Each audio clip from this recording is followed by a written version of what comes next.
બનાસકાંઠા જિલ્લાનું વિભાજન થયું અને પછી જે તમામ તાલુકાના ધારાસભ્ય છે એક પછી એક મેદાનમાં આવવા લાગ્યા અને કહેવા લાગ્યા કે અમારે પણ અમારો જે તાલુકો છે એમને જિલ્લો બનાવવો છે।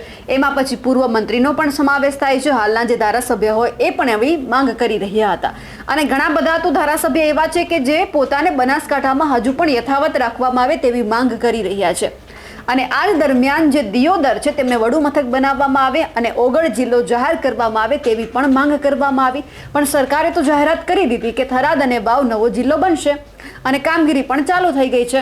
પણ તેમ છતાં ઘણા બધા લોકો હજુ નારાજ છે। હવે સવાલ અહીંયાથી એ શરૂ થાય છે કે જો આ બધી જ માંગ કરવામાં આવે છે, સરકારે તમામ લોકો સાથે મંત્રણા કરી હતી, એમના ધારાસભ્ય હતા, એમને પૂછ્યું હતું, પણ જ્યારે આ વિવાદ વકર્યો છે ત્યારે હવે આખા વિવાદમાં ભુવાજીની એન્ટ્રી થઈ છે। નમસ્કાર, નિર્ભય ન્યૂઝ સાથે હું છું રિદ્ધિ। જ્યારથી વાવ અને થરાદ જિલ્લો જાહેર કરવાની માંગ કરવામાં આવી ત્યારથી લઈને દિયોદર છે એમને વડુ મથક જાહેર કરવાની માંગ અને ઓગળ જિલ્લો જાહેર થાય તેવી પણ માંગ કરવામાં આવી। સતત ધરણા પ્રદર્શન થયું, વિરોધ યથાવત રહ્યો।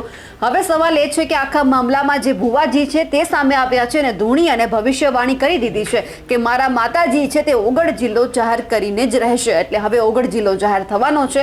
પણ હવે સવાલ એ છે કે સરકાર અને જે આ ભુવાજી જે ધૂણિયા છે તે બંને વચ્ચે હવે કોણ ફાવે છે, કારણ કે સરકારે જાહેરાત કરી દીધી છે, ભુવાજી પણ ધૂણી ગયા છે અને ભવિષ્યવાણી પણ કરી દીધી છે। સૌથી પહેલા તો આ ભુવાજીને સાંભળી લઈએ।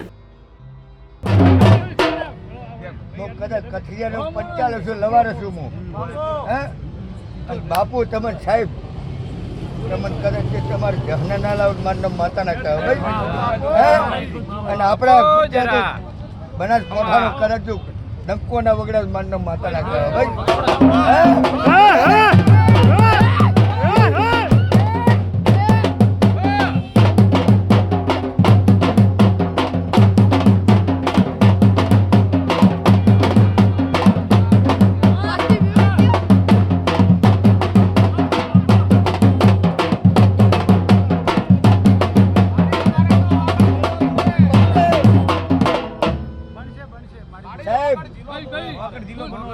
તમે તો કદાચ એમ કહેતા છે બાપુ હું 45 લવાનો છોકરો છું, ગરીબ લવાનો છોકરો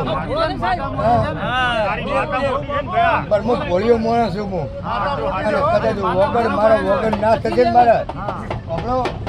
મારો વગર ના જ છે ને મારે જહુની ગાડીનો માતા છું વગર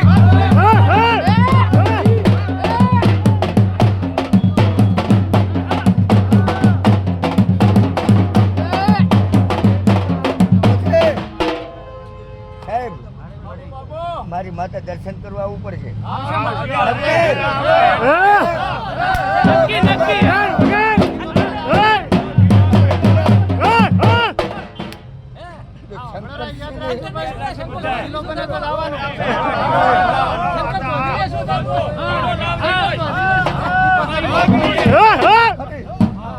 ખાલી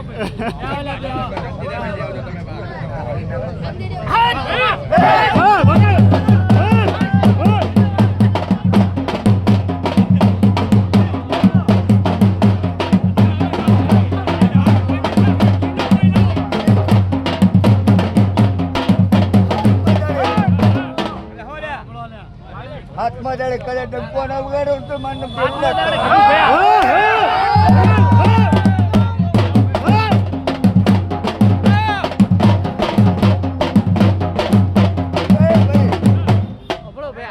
રૂપિયો મેલો ખાલી રૂપિયો સિક્કો સિક્કો અલા રૂપિયો મેલો ખાલી સિક્કો ખાલી મેલો શંકર ચૌધરીને શું થાય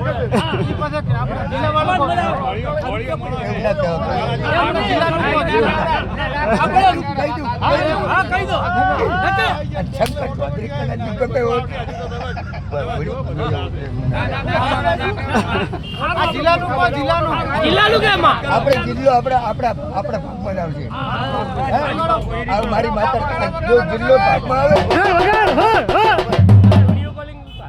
બરાબર ભાઈ આપણે જિલ્લો આપણે ભાગમાં આવે તો આપણે માતા દર્શન કરવા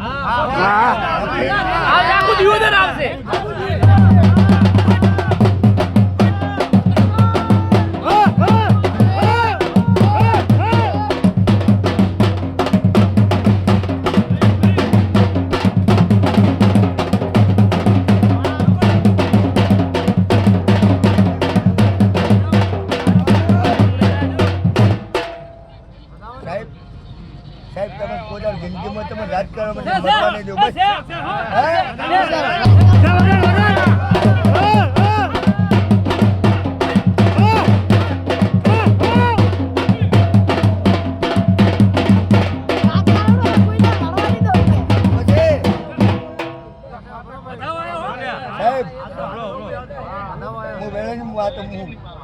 લવારી માતા બોલતી છું.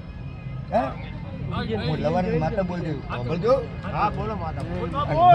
હું ગરીબ માણસ ઉપાડો. પછી મારી અસલ મારી ધાણુદની જહુ માતા. વગર લે.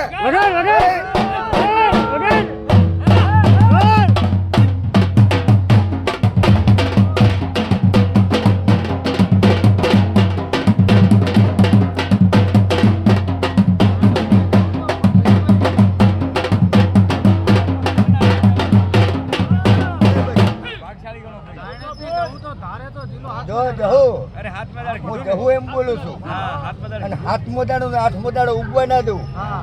સાહેબ બોલજો વધારે ના બોલતો.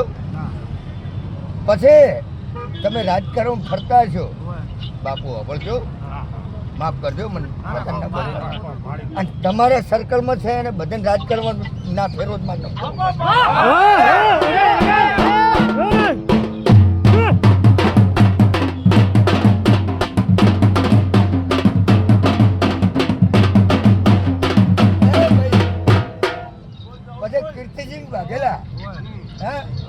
આ મારી માતા ચિતાડેલા પુરણસિંહ વાઘેલા વલકમવાળા એમને મારી માતા જીતેલા વદનસિંહના ભાઈ. હે? અને મારી માતા બોલે ને એ કદાચ કર્યા વગર ના રહે પાછું. મારી માતા કર્યા વગર ના રહે બાપુ. પછી અને બેન્ડ બાજા લઈને આવજો કદાચ ના જીતાડો.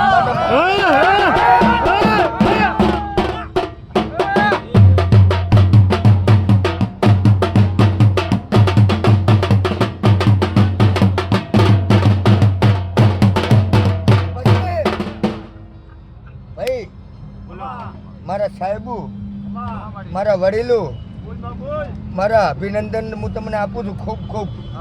અને તમારા કાયદાને મોન આપું છું હું તમને. અને કદાચ જો મારી સિગોતર માતા મારી લવારે વિઠ્ઠલ ભગતની માતા બોલતી છે.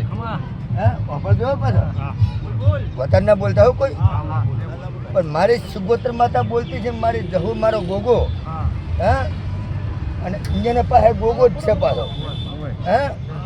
ગોગો કદાચ જો અને મારી સદીન કદાચ તમારી બાઈ કુંવાસી થઈ કદાચ કોમ ના કરતો.